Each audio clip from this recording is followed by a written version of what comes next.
Menteri Pertanian Syahrul Yassin Limpo membuka pelatihan petani dan penyuluh pertanian lapangan di Lembang, Kabupaten Bandung Barat, Jawa Barat. Hingga saat ini lebih dari 13 juta penyuluh dan petani mengikuti pelatihan sebagai upaya pemerintah untuk memastikan ketersediaan pangan dalam menghadapi cuaca ekstrim El Nino. Bertempat di Balai Besar Pelatihan Pertanian Lembang, Kabupaten Bandung Barat, Menteri Pertanian Syahrul Yassin Limpo membuka pelatihan sejuta petani dan penyuluh pertanian lapangan pada Selasa siang. Pada pelatihan yang ke-6 ini, sedikitnya sudah terhimpun 13 juta penyuluh dan petani yang mengikuti pelatihan sebagai upaya dari pemerintah untuk memastikan ketersediaan pangan, terutama mengantisipasi cuaca ekstrim El Nino yang diperkirakan berlangsung pada Agustus hingga Oktober 2023 nanti. Menteri Pertanian Syahrul Yassin Limpo mengatakan, pelatihan adalah langkah yang tepat dalam memberikan pemahaman El Nino secara konkret dan menyeluruh. Dengan begitu, petani dan penyuluh dapat menumbuhkan kepekaan serta sense of crisis dalam menghadapi semua persoalan.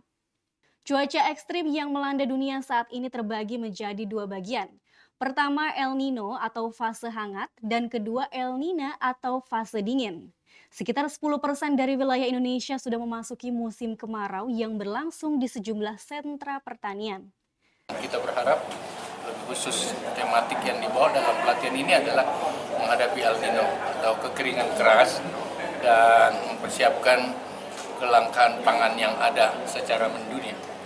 Kita berharap dengan pelatihan ini ada sense of krisis dari semuanya terhadap El Nino itu dengan lebihnya kesiapan kesediaan komponen pertanian dan petani kita untuk bisa betul-betul memanfaatkan alam yang ada dan dengan pengalaman dan ilmu yang ada, dengan teknologi yang ada, kita berharap El Nino bisa kita lewati dengan tidak membuat kita semua jadi bersoal di hal itu. Dengan pengalaman yang ada kemarin, kekeringan bukan El Nino memang, tetapi El Nino sedang sampai ringan sampai sedang. Kemarin kita mengejar air dan ternyata hasilnya cukup baik. Mudah-mudahan seperti itu juga yang kita hadapi besok setelah peak El Nino itu atau El Nino tertinggi akan berada dari bulan 8 sampai bulan 10. Tentu saja kita harus mengantisipasi ini. Begini, jadi El Nino kan bukan barang baru bagi kita petani Indonesia, cuma peringatan yang sangat masif dari Badan Dunia, termasuk dari UNICEF bahkan, ya bukan cuma lembaga-lembaga pertanian khusus.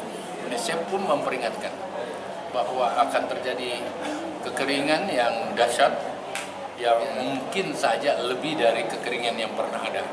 Itu kan namanya warning.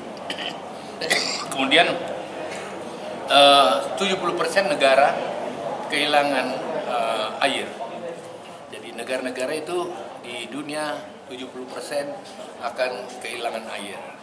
Berapa besar kehilangan air itu diperkirakan akan menurunkan produktivitas sampai dengan 30%. Dari Bandung, Jawa Barat, Narsono melaporkan.